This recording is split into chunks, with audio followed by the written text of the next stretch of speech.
ஸ்மர்ஃப்ஸோட மூணாவது part ஸ்மர்ஃப்ஸ் the last village எப்படி இருக்கு பாப்போம்.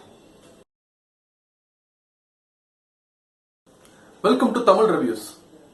இப்ப நம்ம பார்க்க போறது கெல்லி ஆஷ்பெரி இயக்கத்துல வந்த ஸ்மர்ஃப்ஸ் த லாஸ்ட் வில்லேஜ். இது ஒரு 3D அனிமேட்டட் மூவி.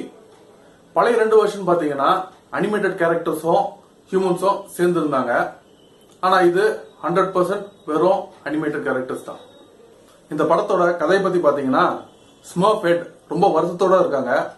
ஏன்னா மத்த ஸ்மர்ஃப்ஸ் மாதிரி இல்லாம இவங்கள மாத்திரம் கிளியர் பண்ணிருக்காங்கன்னு சொல்லிட்டு இவங்கள பண்ணது வந்து கார்கமெல், ஒரு ஈவில் விசார்ட்.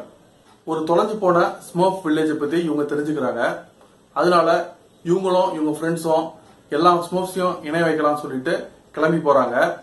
கார்கமெல் எதிர்த்து இணையறாங்களா இல்லையா, எப்படி இணையறாங்கிறது தான் மீதி படம். முதல் 2 பாட்டை கம்பேர் பண்ணும்போது இந்த படம் ஃபார் பெட்டரா இருக்குது. குழந்தைங்களே டார்கெட் பண்ணி எடுத்திருக்காங்க. ஒரு சில குழந்தைங்க படம் பாத்தீங்கன்னா பெரிய ஆளுங்களாலையும் ரசிச்சு பார்க்க முடியும். ஆனா இந்த படத்தை நம்மளால பெரிய லெவல்ல ரசித்து பார்க்க முடியாது. படத்துல அனிமேஷன், 3D எல்லா டெக்னிக்கல் ஆஸ்பெக்ட்ஸும் சூப்பரா இருக்கு. குழந்தைங்க நல்லாவே என்ஜாய் பண்ணுவாங்க. மொத்தத்துல உங்க சின்ன குழந்தைங்களை என்டர்டெயின் பண்றதுக்கு இது ஒரு ரொம்ப நல்ல படம். பெரியவங்களுக்கு பெருசா எதுவும் இல்லை.